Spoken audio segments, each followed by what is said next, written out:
Tonight is a very big hot topic for all of you guys, okay? So Achilles and calf injury prevention, some of the biggest injuries that we see in officials, we see with the same players that you guys officiate in game.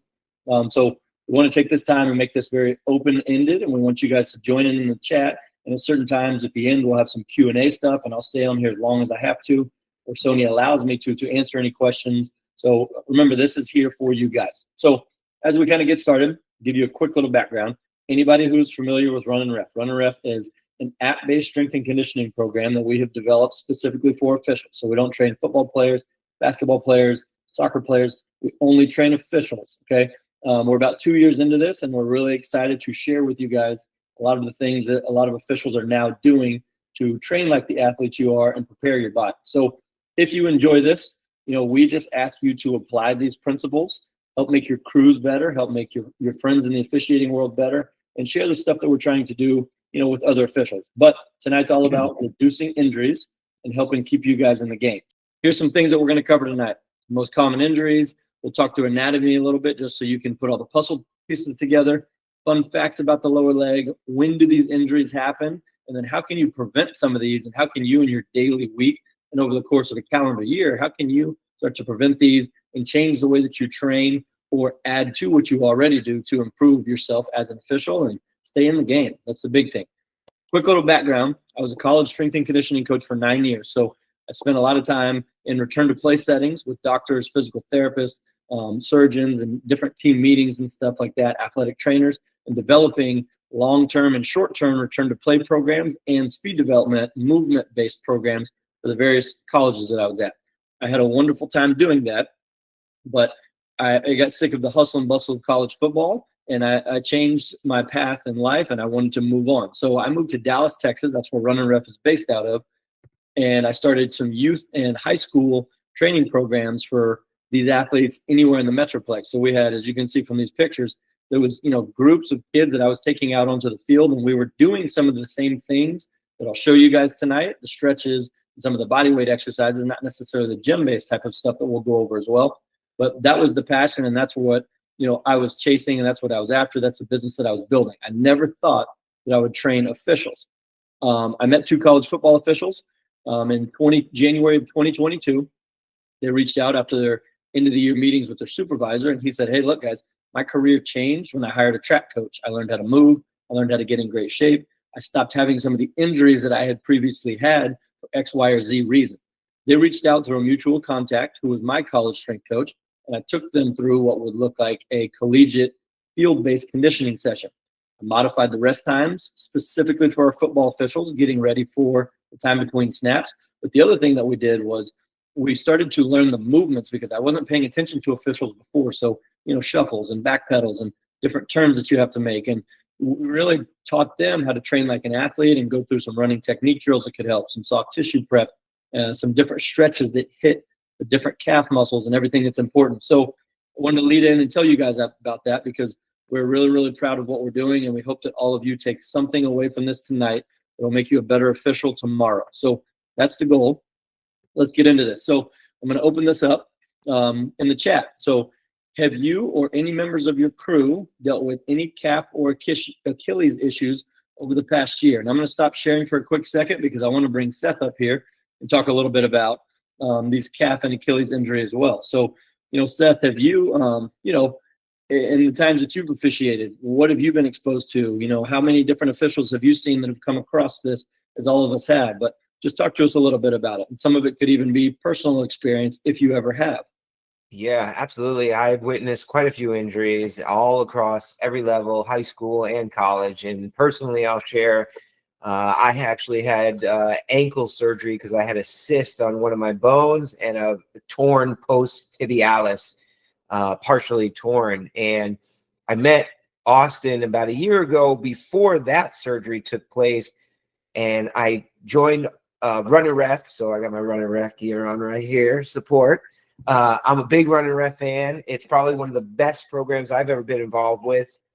I played football a long time, but it's just very dynamic in the sense that it really prepares you and gets you ready. So before I had my surgery in December, Austin took the time to understand what was going on. We went through all of those protocols to get my ankle, Achilles, and strengthened the post tib before surgery.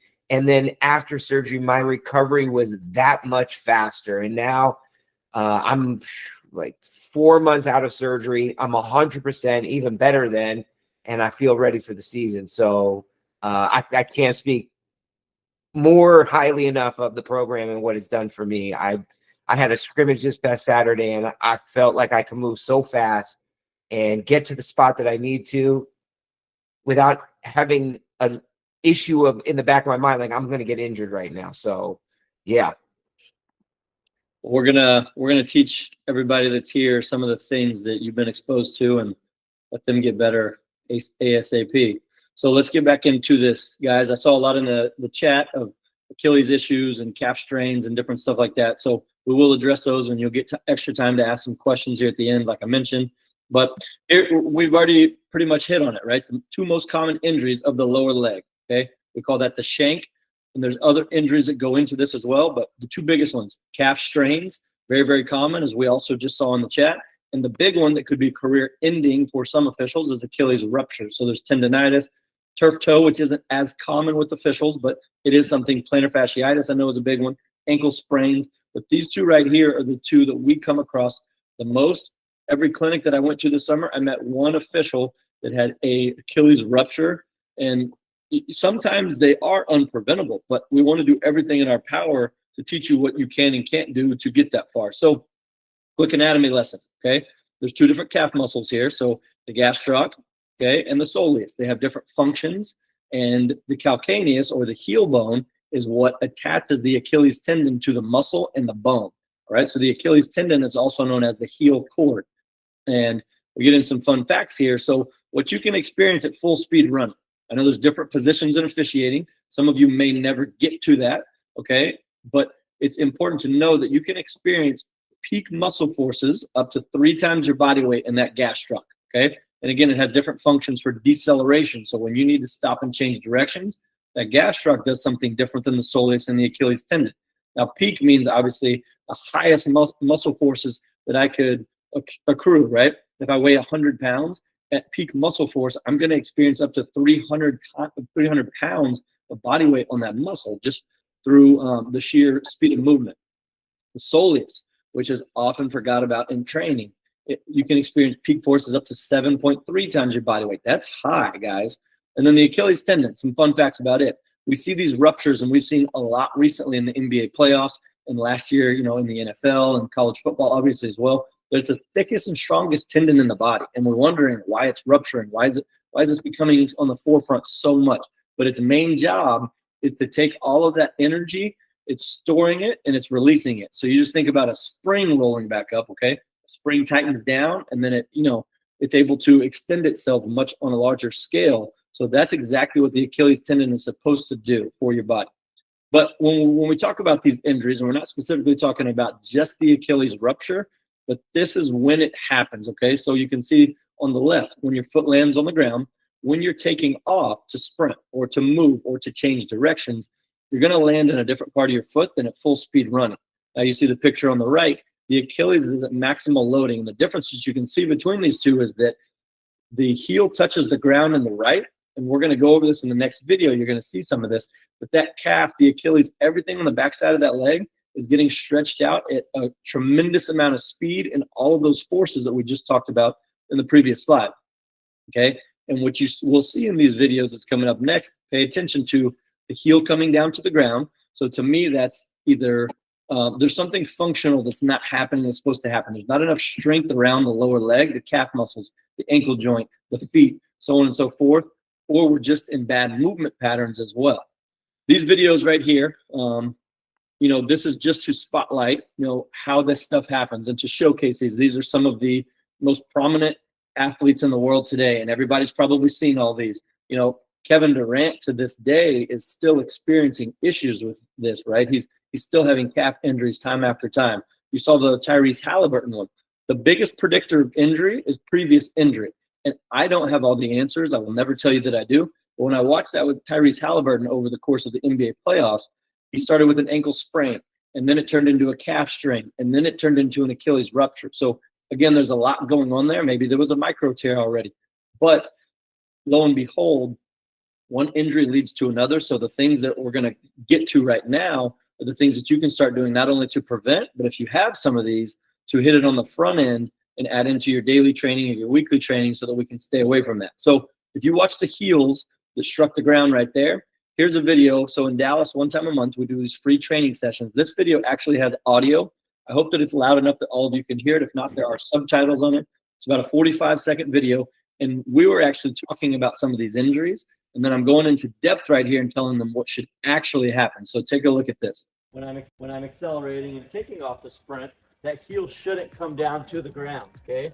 Again, that's where those guys tore that at. You can do this in 10-second increments, really easy.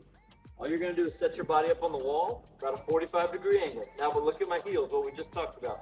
I don't want my heels to touch the ground. I wanna keep them up, and now you'll see a straight line from my head to my feet, right? When I'm taking off to sprint, I should hit on the ball of my foot, okay? The whole sole of my shoe, again, should not hit the ground. I've trained myself and warmed myself up for doing that during game time. Myself up on the wall, my torso doesn't move, and I'm just gonna run in place. See how my heel doesn't come to the ground? I'm creating so much stability and activation below the knee right there. Prevention strategies. Here we go. So stretching alone is not going to take care of everything. I just want everybody to understand that, okay? Stretching is great. Stretching is very, very important. I will never discount the fact of that. But stretching alone is not going to create stability. Stretching alone is not going to supply enough blood flow to the muscle to get everything done that you need. So in this first video, I'm going to try to run through these a couple times because we don't have a ton of slides in this deck tonight. This is soft tissue and self-massage. Now, we're just talking about the lower leg. These are also pieces of equipment that don't cost you a ton of money as well. So what you'll see in this one is a golf ball and a softball. And again, we'll go through it a couple times. But a quarter of the bones in your body are in your feet. So there's muscles, there's tendons, there's ligaments. Everything starts from the ground up, okay? If I'm tight and I'm restricted, if there's some tissues that's really bound up on the bottom of my foot, it's going to send signals up the body and it's going to cause issues. But what's the thing that's right next to the foot? The Achilles tendon. Now you see the softball. You could use any hard implement for this, okay? I prefer the softball to pack in your travel bag before games or before training because you can use it in other spots as well. But it could be a baseball. It could be a lacrosse ball. If you are in a weight room, the sleeve or the end cap of a barbell could be your best friend as well, okay? And all we're doing is self-massage. So you provide as much pressure as you want. You provide as much tension as you want. Push down into it. If it's too much, you can get off of it a little bit and take body weight off. If you want more pressure, you can put more pressure on, as you see right there. I'm crossing my legs in this video. But what we're trying to do is supply blood flow. We're trying to give you some self-massage. Not everybody can afford a massage therapist. Not everybody can, make time to do it. These are stuff you could do in the locker room. You can do daily at home. You can use on active recovery days. 1 to 2 minutes in each spot is more than enough unless you just want more. But 1 to 2 minutes on each spot. Right foot, right calf, left calf. You are now preparing yourself. You're loosening up the tissues. Everything is going to slide better. You may get a little bit of relief. And I want everybody to know we're not talking about pain relief tonight. We're not specifically treating pain. That's nothing that I will ever tell anybody. But if you're loosening your body up in the right places, that could be a subsequent benefit that you get from doing some of these things and not having to go to a self-massage therapy clinic or, Massage Envy or something like that. Now let's get into some stretches, okay? Again, everybody knows that dynamic stretching is better than static. It holds a place. I did hear somebody in the chat, or I saw somebody in the chat talking about straight knee and bent knee. That's very important. Also when stretching. So when my knee is completely straight, and we'll talk about this more in some of the strength training videos, I'm going to hit the gastroc and the Achilles in a certain way. When my knee is bent, I'm going to hit the soleus in a different way. So if you can see from the first couple videos, there was some different variations, bent knee versus straight knee. And you can get creative. There's some other variations that you could do as well. These are just standard ankle mobility exercises that go into that. But the whole idea is to bend the ankle joint, to drive the knee down and out over the toes, and to allow the calf, the Achilles, the backside of the leg to get stretched out. So again, stretching is not everything, but you just saw a ton of different variations right there. And if anybody needs some ideas, or if you need any, other stretches, you're like, hey, I actually don't have a routine. I don't know what to do pregame, or I don't know what to do before I go conditioning. Just reach out to us. We're more than happy to share some of these simple YouTube videos that are showcasing some of this for you. Okay. Yeah, real quick, couple questions. We got one in. I'll come to in a second from Dallas, but I see Lewis has his hand up. So Lewis, come off mute and share your question. Hey, Austin. So in that video, I noticed that you start with a dynamic stretch where you're running backwards, or not really running backwards, like almost like a back pedal, but you're walking backwards. Yeah, let's It's go back to very good for, I see it a lot like now on like YouTube and like different places, but like for knee pain and kind of like strengthening the ligaments in your knee and kind of getting your legs ready for, a sprint or, your next stretching exercise. Just wanted to know, do you find it beneficial to incorporate that in a stretching regimen, or is that something that you right just, here. wait, go back. Not like that. Like, yeah, right there. Okay, we call that backwards ankle walk. That's just a dynamic variation of a calf and ankle stretch, right? So in relation to knee pain, yes. So everybody, that's a wonderful question. Thank you for asking that. We're not specifically talking about knee pain, but there's something called the joint by joint approach. The ankle is supposed to be a mobile joint, okay? The knee is supposed to be a stable joint. Now, if the ankle doesn't bend and it's stiff, if I'm lacking ankle mobility, it's going to put more stress on the Achilles and the calf, which we are specifically talking about. But if it doesn't bend, now stress has got to go somewhere, and the next joint up the chain is the knee. So ankle mobility, stretching your calf can have some impact on that knee health as well. So I hope that answered it, but that's a great question, Lewis. Good stuff there. And I think you've touched on it a little bit, and I see Seth responded as well. Dallas was asking about whether the previous exercises would help your plantaris muscle. Sounds like that would be the case. Like plantar fasciitis? Yeah. Yes. I would say plantar fasciitis, ankle mobility, and calf soft tissue work is some of the biggest things that you're going to do in a physical therapy clinic, massage therapist. Those are some of the big things that they're really going to hit on. Getting that calf muscle loosened up. So you just saw how you can do that with softball, again, baseball, lacrosse ball, sleeve of a barbell, and then having better ankle mobility is going to free up the bottom of that joint, and it's going to give you the ability to loosen up some of that issue that you're having. So that's another great question as well, because a lot of officials are curious about how to address plantar fasciitis too. So Austin, if I can just jump in for 1 second. One of the things that I will add that I love about the program is all the exercises have a purpose and a time to get you ready for everything. So, when I go through a workout with Austin, prepares a workout for me through the program, it's like dynamic to get ready. And then I go through the strength training, but all of the movements start from the lower body and work its way up. And then after, there's more of a static and massage type to get your, to do more like a recovery after the workout. But this lower leg work is like the base before anything happens throughout any of the workouts that I do. Otherwise, as you kind of know, if you skip that bottom half, then you're just putting the rest of your body in a bad position for injury. So anyway. And real quick there, Austin, I was mistaken there. He wasn't talking about plantar fasciitis. He was talking about the plantaris muscle and tendon. Okay, great question. Let's come back to that one in the Q&A. Let's see if we can hit on that one again and make it a little more lengthier if we need to, or have the time to still. Sounds good. Here's something that's really, really interesting when we start talking about loading. And loading means adding resistance. So we talked about soft tissue work. We talked about stretching. Now we're going to start talking about strengthening anything around that ankle joint. So calf muscles, Achilles tendon, so on and so forth, okay? Where did 3 sets of 10 come from? I hope this is a really interesting facts for you guys, but 3 sets of 10 actually came from a guy named Dr. Thomas DeLorme in World War II. So this was a protocol that he came up with. He had tons and tons of soldiers, and this was just a simple way for him to get them to be able to do exercise and progressively do more and more work. So this was 1948, right?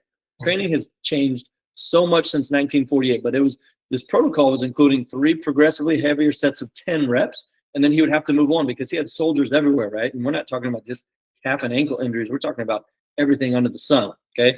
But the benefits were, he was trying to find a way to manage fatigue, so not to wear them out too much, but to be able to progress them in simple terms, okay?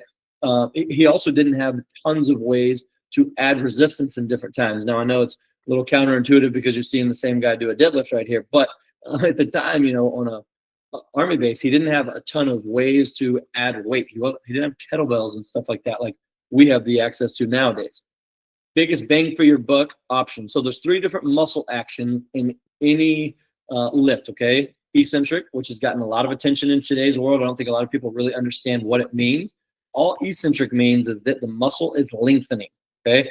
Now, overloaded eccentrics means that I'm not just doing body weight. So when you see some of these videos, what we're showing in this is different ways to do it and different pieces of equipment. Because again, we just talked about 3 sets of 10. Now, the problem with only doing 3 sets of 10 of everything, and that could be bench press, that could be squats, that could be anything, is that over time, I don't hit different rep ranges and I don't hit as many sets. I don't hit heavier weights at certain times. I can only lift a set of 10 so heavy for so long. So when we talk about the lower leg, it's the same thing. But we're just focusing on one of the muscle actions right here. So in early stages of physical therapy, rehab, you would see some of these done with body weight. But again, over time, to make those structures stronger, you're going to have to add some weight to that. So, this is a Smith machine right here. If any of you have access to it, this is literally the best piece of equipment you could ever use for targeting this lower leg because you don't have to worry about balance. See, when I hold the kettlebell and go through some of these exercises, now I have to worry about balance, so I can't hold as heavy a weight. Now, weight doesn't mean everything, but over time, once again, the gradual increase of weight is important. So what you see in these, you see the straight knee, you see the bent knee, you see different variations. Some of you can start with body weight, and that's perfectly fine as a starting point. But what you're seeing is you're going up on 2 and you're going back down on 1, okay? So that is overloading or putting more weight or resistance onto the eccentric part of that muscle action. So really, really high-level stuff. We've seen some really good stuff from our officials that have had some Achilles tendonitis when they do this once a week, have benefits because we do other, ankle and calf work too. But in conjunction with the next video on isometric, if you did one of these once a week, you could completely change the structure of your calves. You could reestablish an arch. There's a ton of benefits. So isometric is the next one. So there's muscle activation going on in this phase of movement, but the muscle is not lengthening or shortening. So what you'll see in these videos is it looks like a calf raise. Again, you're going to see both positions, but it's a timed hold. So we use between 10 and 30 seconds, and we use a couple different sets. Once again, you're able to see different variations of this, and we got creative with the barbell on the rack. This is a standing calf machine. It's an old school one in high school, which a lot of people don't have access to, but it's just a standing calf machine. Again, Smith machine, complete game changer. But you can see, again, that heel is not coming down to the ground, right? I'm hitting both positions. Position 1 is what we call with the knee straight. Position 2, the knee is bent. I'm hitting the soleus much, much harder at that point with the knee bent, okay? Now, prep and activation work. So here's some good stuff that can be utilized, pre-training. So before you go out and condition, or before you do a plyometric workout, or before your game. What is one thing that officials always struggle with? Finding space to do some of the warm-ups and different things that you want to do. Well, here's some stuff that you can do body weight in the locker room, in the hallway, up against the goalpost at, obviously the correct times. But again, pay attention to the knee bent, the knee straight, but it's very, very simple stuff. A set of 10 on each leg at each position could provide you a ton of benefit, prior to a game starting. And then another one, a simple banded exercise. This is more for the shin muscles, the anterior tibialis. But what we're getting out of that is, now we're working both sides of the leg and both sides of the joint. There's not a ton of ways to do that, but pre-game, you can knock right leg, left leg, both positions. So that's 4 different exercises. That's 40 reps, a set of 10 on this band anterior tib flex. You've done 50 total reps of an exercise in under 3 minutes. You're not fatigued. You've activated these muscles to be ready to run, to be able to stop, start, change directions. You've done so much more than you did in your previous season. And now you're going to feel the difference when it comes to game time. He asked about incorporating a BOSU ball, if it helps strengthening and building muscle in the foot area. In terms of, Bobby, can you expand on that? Is it in terms of like a pregame situation? Is it in terms of maybe just Sunday, like an active recovery, or just throughout the week? Yeah, if I'm using any kind of weighted dumbbell and getting on that BOSU ball, just for balance and strengthening in that foot area. Is it effective to do so? The BOSU ball can have some benefits in terms of like nervous system, right? Because what I don't get out of it is I get less stability first off, right? Because the BOSU ball is creating instability. Now the difference is sometimes I get more muscle activation with instability, but now I don't get load. So in terms of the strengthening exercises, as we talked about, I don't think it replaces these, okay? Now, if you want to use it as a different warm-up, I think that's where it fits in because it's more of a neural central nervous system thing. Your brain is having to do different things to keep you balanced, to keep you from falling. But at the same time, now I can't add load. Does that make sense? I have a house that I want to build on stilts, or I have a house that I want to build with a strong foundation, not on stilts. That's where I implement the actual strength exercises, right? But if I want to do some corrective activation type of stuff, as you're mentioning, to me, that's where it fits in, is a warm-up. It doesn't fit in and replace some strengthening exercises. Here are the wall drills, as we were talking about in the video where you heard the session from our Dallas football officials. These are different officials in different parts of the country. They're in different sports. It doesn't matter. It's mimicking that body position. But again, you're going to see them, be able to maintain the rigidity in the ankle. So before I play this, if you can see these guys' ankles and the heels not touching the ground, remember from that video, I'm getting a proper running mechanic. So I'm going to put my body in the most advantageous position to move on the court or on the field. But the other thing I'm doing is now I'm creating a lot of dynamic stability around that ankle, and I'm putting the calf and Achilles in a good position so that I can be successful and that I can stay safe. So just showing and teaching officials, and again, the biggest thing, I want to land on the ball of the foot. I don't want the heel to come down and strike the ground. I want to activate those calf muscles. I want the Achilles to be prepped and ready. I want it to be, ready for these actions. So this is some of the more specific stuff that you can do. It can be added in as a pre-running warm-up. It can be added in as a, pre-game warm-up. It could be added in as pre-conditioning. You could do this on an active recovery day or just to work on your running mechanics, okay? All of these different ways. But I think if you could add this in for even a 10-second increment pregame, I think you're going to set yourself up for success as opposed to just leaving something to chance, right? You'd never know as an official at what point you're going to have to run full speed. It could be the very beginning of a game. It could be the third quarter. You're not sure ever how the game's going to go, but you got to be ready, prior to that happening, okay? Lastly, before we get to the Q&A, we want to be able to give everybody a preview of exactly what we do, exactly what Runnin Ref looks like, and then we'll answer any and every question that you guys have. But again, Runnin Ref is an app-based strength and conditioning program. We've tried to make it as simple and easily accessible as possible so you can get in and train. And, Seth was amazing to get on here with us and obviously speak good faith about what we're doing as well. But if you can't get in with your busy lives and your families in your life of officiating, some of you now are officiating multiple games per week. Some of you don't have equipment at home. You have limited equipment in a gym, and there's people always in your way, or you may have an injury history. We try to give as many options as possible to accomplish the goals that we want in helping you become a stronger official, to help you becoming fitter, very specific to your sport, to be able to become a better mover, to resist some of these injuries such as we're talking about. But we try to get everything that we do done in a 45-minute window. If you work a little slower, or it's you need to watch some of the demonstration videos that are attached to every exercise, it may take a little longer. But if you're in a rhythm and you're just blowing and going, you could get through some of this in a timely manner. But we train officials like athletes. We want to be able to showcase to you guys what we do, how we are helping officials, how that we can help you in the future if you need some guidance or you need something. First of all, thanks so much for doing this. Really appreciate it. It was awesome. Yeah, like I said in the chat, I've had some Achilles issues in the past and they really suck. So this was really useful.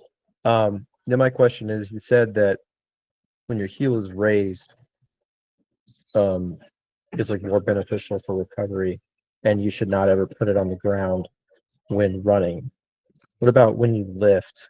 Is there any benefit to lowering it to the ground, or possibly standing on a couple plates and lowering it even farther so that you get like a big stretch and then coming up for your calf raise or whatever it may be and then going all the way back down? Yeah, so I'll hit on two things there. When running, I'll make this one quick because the question was more based around lifting. When I take off to sprint, I don't want the heel to strike the ground. I'm going to hit on the ball of my foot, okay, such as you saw in those videos. As I start to pick up speed, my body's naturally going to stand up, and as an official, you get up to that position rather quickly in a lot of sports, right? Because a lot of times it's just a takeoff. At that point, more of the sole of the shoe will hit the ground. So I do end up on the, the ball of my foot at the beginning, But at a certain point, that middle or where the logo of my shoe would be is where the sole is actually going to hit the ground. And then if you actually look at top speed, I mean, you can even look slow-mo of 100-meter sprinters. That heel is going to oscillate and touch the ground, okay? So that will happen. Now, opposed to the lifting part, that's an advanced question, and I love that. So I hope I can simplify this. If I'm doing, we'll just say a deadlift or a back squat, no, I want my shoes flat on the ground. I want stability. I want the whole foot to be on the ground. Now, there's some variations, though. We'll use a standard split squat for a good visual for you here, okay? Left foot's in front, right leg is behind. I squat down on both feet. I can hold weights however I would like to hold weights, okay? Just try this for me tomorrow or the next time that you go into the gym. If I do get into that position where I get onto the ball of the foot and I raise my heel, you're going to feel an incredible amount of work that your ankle, your Achilles, your calf muscles have to do to stabilize your body. And actually, you're going to get a ton of glute recruitment out of that too. So this is like something that you may see on social media with, you know, some trainers that do different things at times. It's not super common, but that can be very beneficial. But more times than not, especially with our officiating community, I would say no, keep your feet flat on the ground just for safety purposes. And if you don't have somebody that you can visually showcase these things to teach you mechanically exactly how that would be done, I would say no. I suggest putting your feet as firmly on the ground as possible. So I hope you were able to get something from that, but that's an advanced technique. And we used to do a lot of that with some of our return to play athletes, you know, from ankle sprains specifically when I was in college still.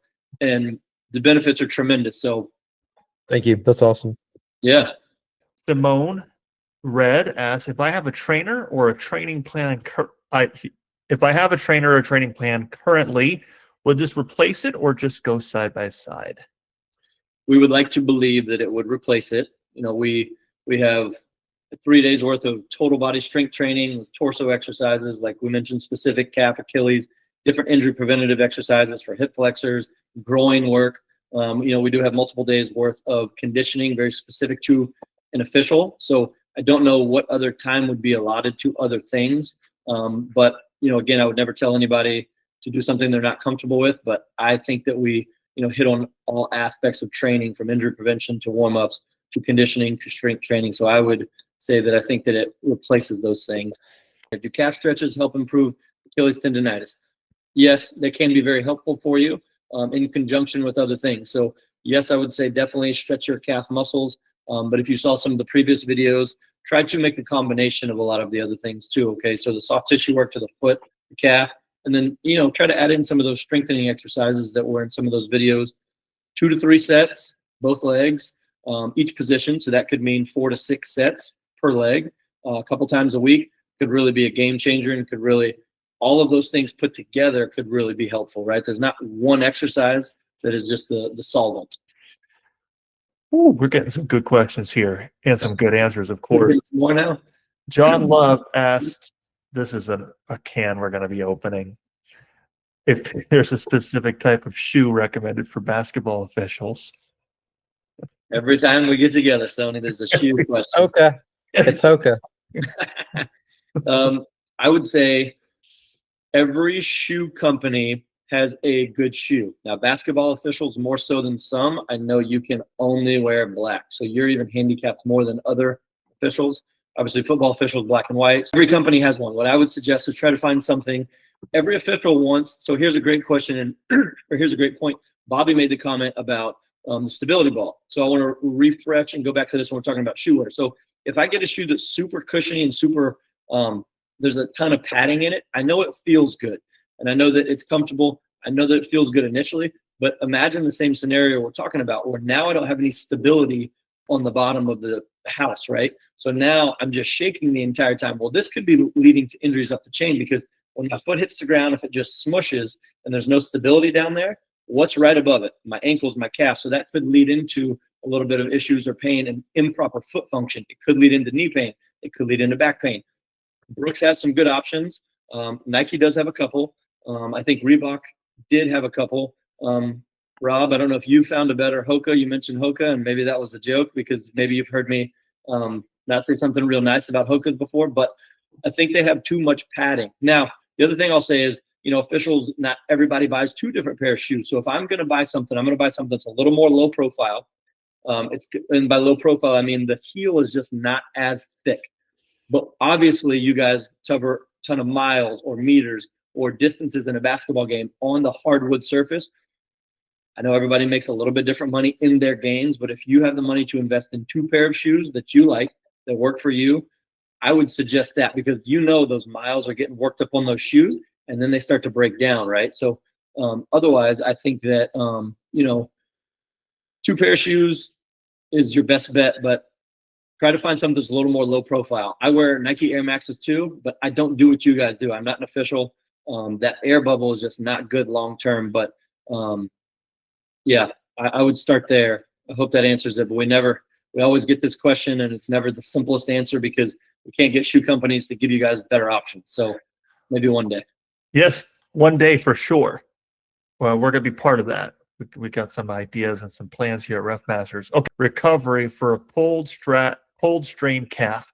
Is there truth to the don't use heat as it draws blood to the injury? Ice/heat, what's best to recover, or is it outdated? Couple group of thoughts there, but very, very good stuff there. All right, Doug, I like that. Yes, the Rice method is kind of outdated. That doesn't mean that compression's never been good. Compression, I think, still has a ton of benefits. Elevating, obviously, is still a good thing. I think the one that has kind of dropped off is, 2 is rest and ice. So immediately after, ice can probably still have some benefits, right? Restricting the blood flow, maybe reducing some inflammation. But at the same time, you want your body to get rid of some of that inflammation on its own. I would say the rest part is where you've got to be careful, because rest doesn't mean recovery, and you don't rest in rehab. So right away, if you have pain, you absolutely should be resting. You absolutely should be getting off of, this limb, right? If I have a strained hamstring, I don't want to go and sprint just to be a tough guy. I've got to let it rest a little bit. But I want to train around it. So some of these exercises, you mentioned a strained or pulled calf. Maybe I can't walk right away, but as soon as I can walk, I need to get to walking. So now that's not recovery anymore. That's actually rehab and training, because that's, putting the foot back to its normal gait pattern as I need to. Then, obviously the next step is more exercises that you can do to build yourself up. So I would say rest only in, very short spurts. The heat part, once you start moving again and that inflammation has kind of gotten out of that area, the heat's actually really good because it's promoting good blood flow to the area. And that's what you want. You want blood flow to keep going. So be careful with the ice right away. Be careful with rest in general, because if you just rest, and you're like, I'm just going to rest till my next game, I'll be better. You go out there and you sprint full speed again, and you're in the same boat that you were already in. But compression can be very good for keeping the inflammation down. And then, if you're at home, elevate your foot, put it up a little bit. Let the blood flow come back the other direction and continue to move around. So you're on the right path there, Doug. That's a great question. I think a lot of people were probably thinking that as well. Absolutely.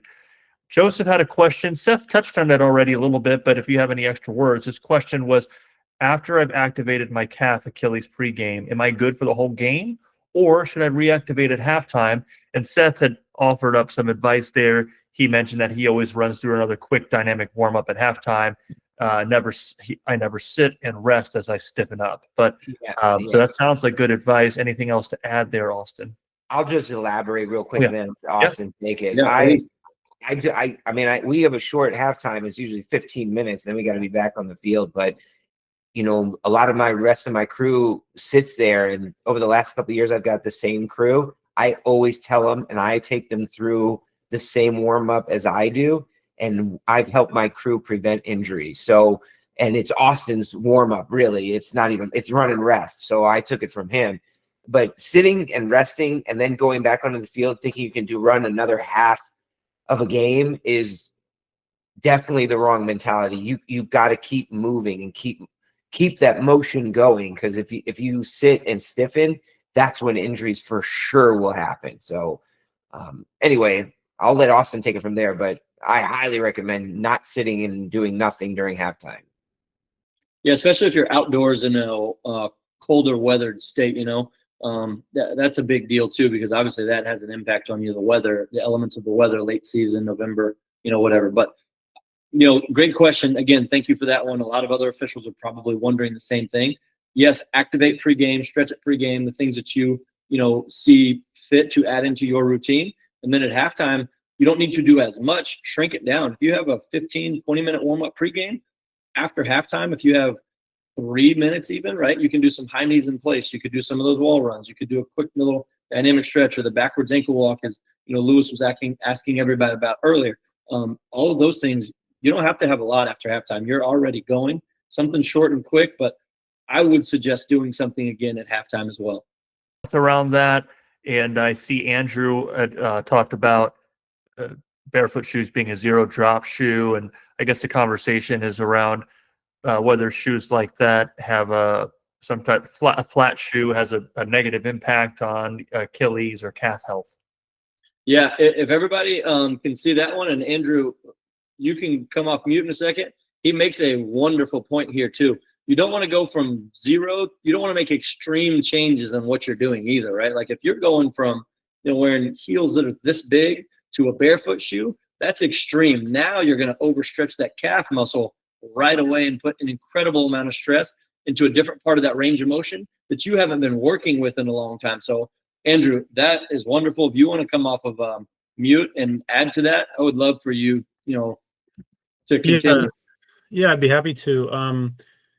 Basically, when you have and someone kind of asked this when they were asking about heel raises, if you should basically go super low, like from a depth, if your toe is on more of like a surface and you're going way below.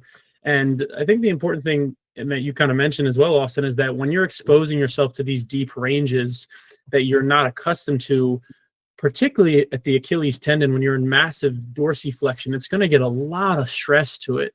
And that's not necessarily a bad thing, as I mentioned there with like the ultras or the barefoot shoes.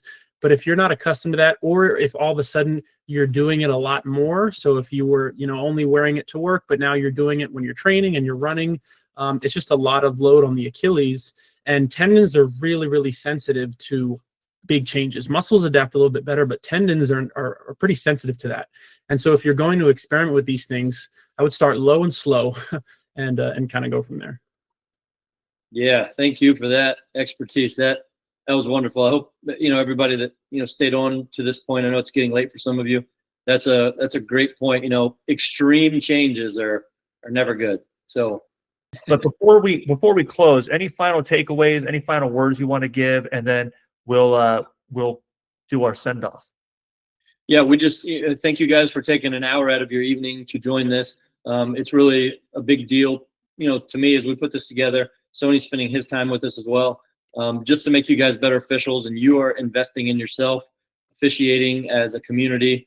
We hope that you learned something, not only that you can apply today, but you can help yourself stay in the game longer and get to a higher level, or keep yourself out of a physical therapy clinic or doctor's office. So we just want to say thank you to investing in yourself for that. And if you learned something tonight, share it with another official, whether it's your crew or Facebook or whatever. It could be something that, changes somebody else's career as well. The passion and conviction of a high-level referee or umpire. Give us a send-off. All right, guys. Thanks for coming tonight. We will see you next time. Run the game.